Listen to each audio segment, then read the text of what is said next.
there's an idea that is coming out with the issue of accessibility of the output PDF. Once the output PDF is an electronic document that needs to be accessible for people who have got visual impairments, the idea of the user of tech completely changes. Don Knuth wrote for the users of tech, the tech book. And for him, the users of the tech were the authors.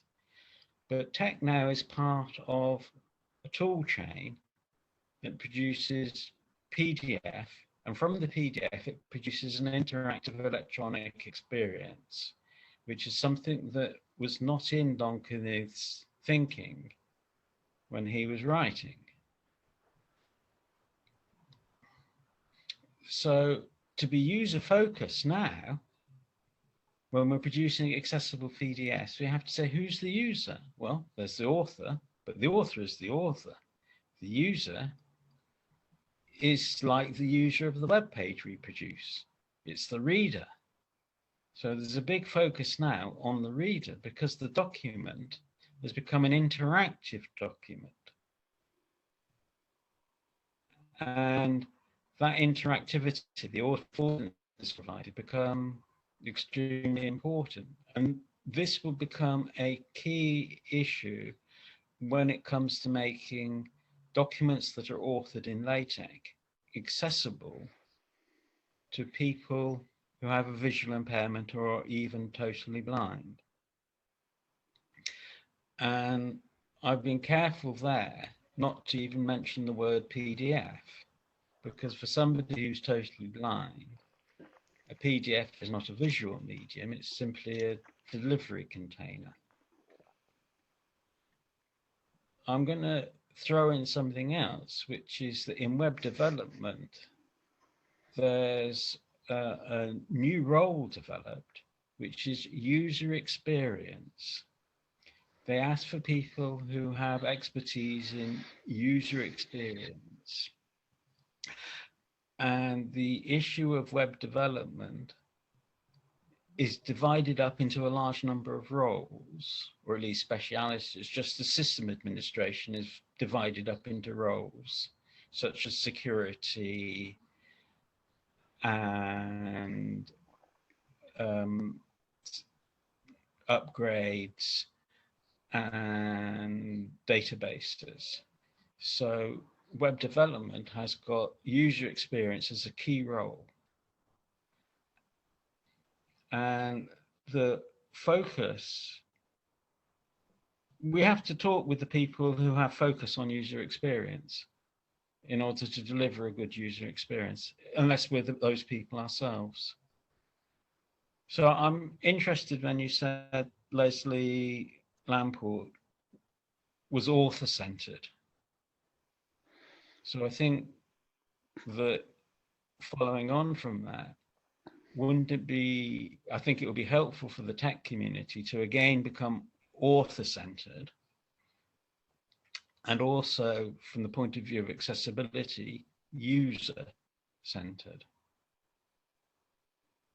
There's been a sort of gradual drift over time. We haven't noticed it, but the balance has changed.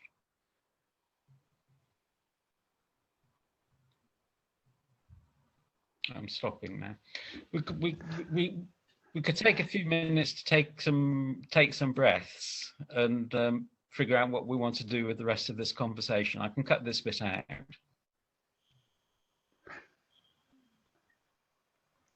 So I'm interested in clarity on when you say that there's been a change, a drift, I think you called it. Are you referring to the emphasis, the growing emphasis on user-centered utility? I mean, just looking for some clarity here.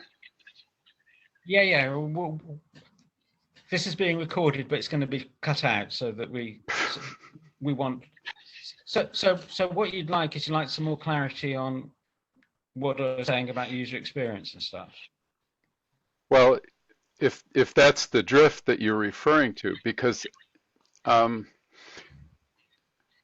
far as the world of tech is concerned, Leslie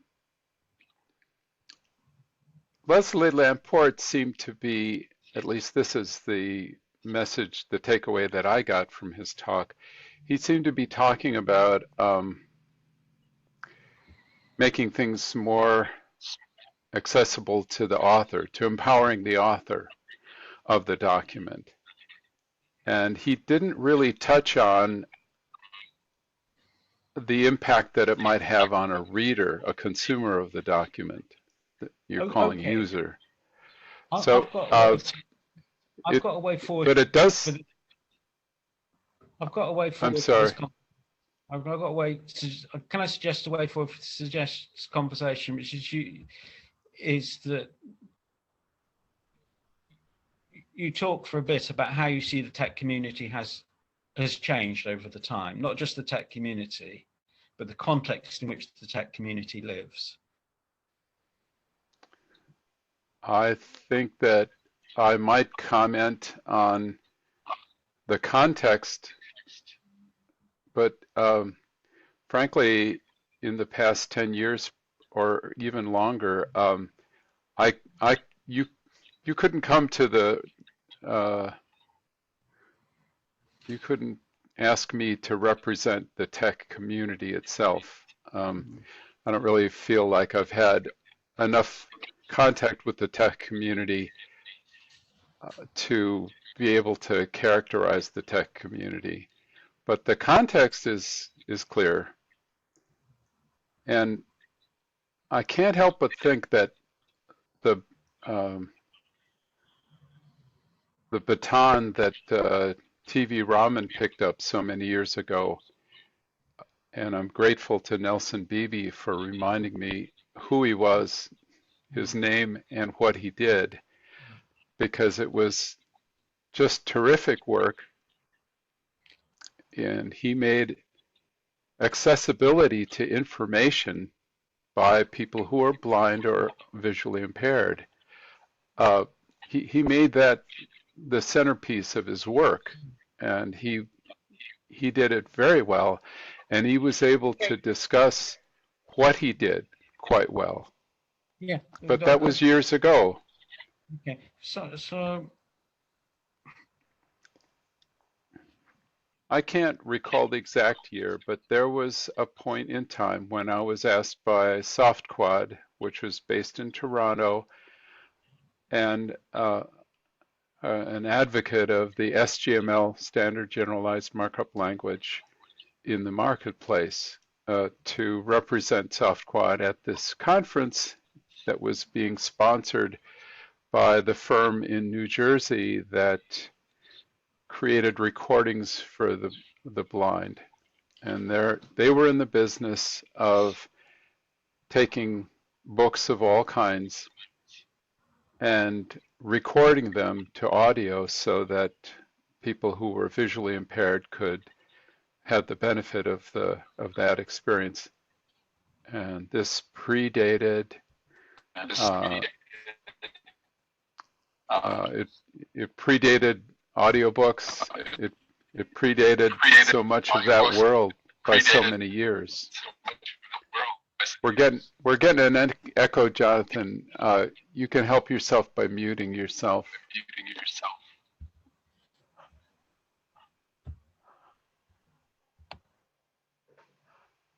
So this work predated all of the podcasts and audiobooks and so on by many, many years. In fact, their recordings were to LP records. And TV Raman, who was completely blind, had developed a system for reading documents to himself that contained mathematics. And he could understand the math in the documents because his system would sort of parse the meaning out of it. but it wasn't by any means easy. And he was advocating an approach to math markup that would be semantic markup. And this was in a world where we thought we were doing well with just descriptive markup. But to put math at the disposal of people who couldn't read a document that was formatted in the traditional math way, to put this at their disposal was not going to be easy. And Leslie Lamport himself pointed out that text math markup was not semantic and would present difficulties for people who are trying to understand the underlying math. So this pointed to a huge lacuna in the system, and people were trying to fix that. But in order to fix it, we not only had to work, we not only had to use a system that was descriptive instead of a page description language. The math would be marked up descriptively, but it also had to be marked up in a semantic way. And that's even presents even greater challenges. And TeX was not put together for that. And LaTeX itself made small steps in that direction. For instance, by introducing markup like \frac, where the numerator and denominator were brace delimited arguments of the macro. That's just one example. Now, I've lost contact with the seeing impaired community, and I don't know how things have evolved for them, but I don't see much emphasis in that area to this day.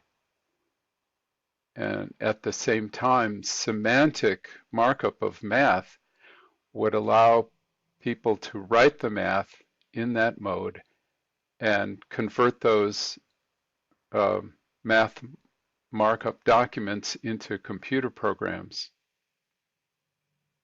So it would have a benefit beyond simply the visually impaired community.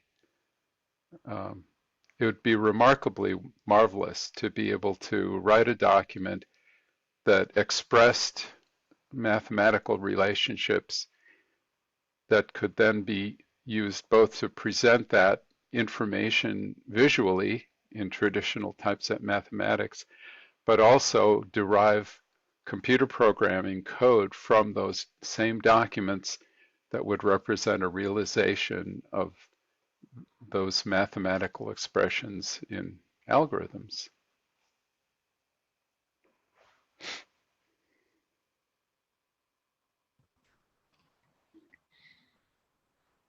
Thank you, Arthur. There's a lot in what you've said.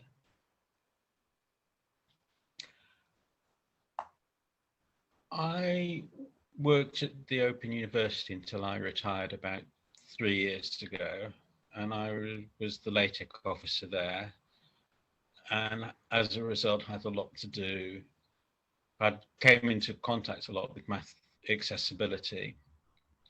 The Open University has a lot of disabled students, particularly because they can study at home. So that if they have a physical disability, for example, they've already got somewhere where the necessary adjustments have been made, and they don't have to worry about going somewhere else where they're not made.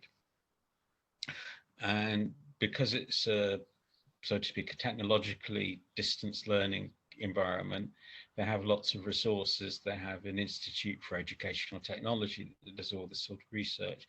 So I was in contact with some good people there. And that developed in me an interest and an awareness of accessibility. And I started reading the Blind Math List, which is run by the American Institute for the Blind, I think it's called, which is a bit unusual in that the blind people there run the organization. It's an organization of the blind people rather than for the blind people. And that's got something to do with empowering. And I recently learned about the blind programmers list, and I've been going to reading their posts, and I've had a little contact with somebody called, I'll get the name wrong, but I'll say it as best I can, Tony Malyk.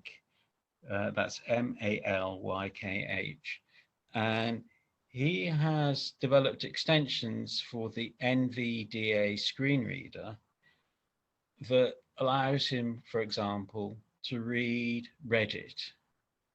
Now, when we read something, as a sighted person, our eyes move all over the page to find out where we are, to find out the bits of interest, as well as to refresh our memory. And eye movements won't help blind people. That's not available to them. And he developed a screen reader, an extension to the screen reader, that allowed him to read Reddit paragraph by paragraph. So you go to a paragraph and you start reading it and you think, oh, I'm not interested in this. So you move to the next one. And he determined where paragraph started by taking advantage of the typography of the web page. The syntactic type, well, partially syntactic, partially semantic typography of the web page. And this takes me back to the meeting you had in relationship to SoftQuad. I think you said they sponsored you to go to a meeting, something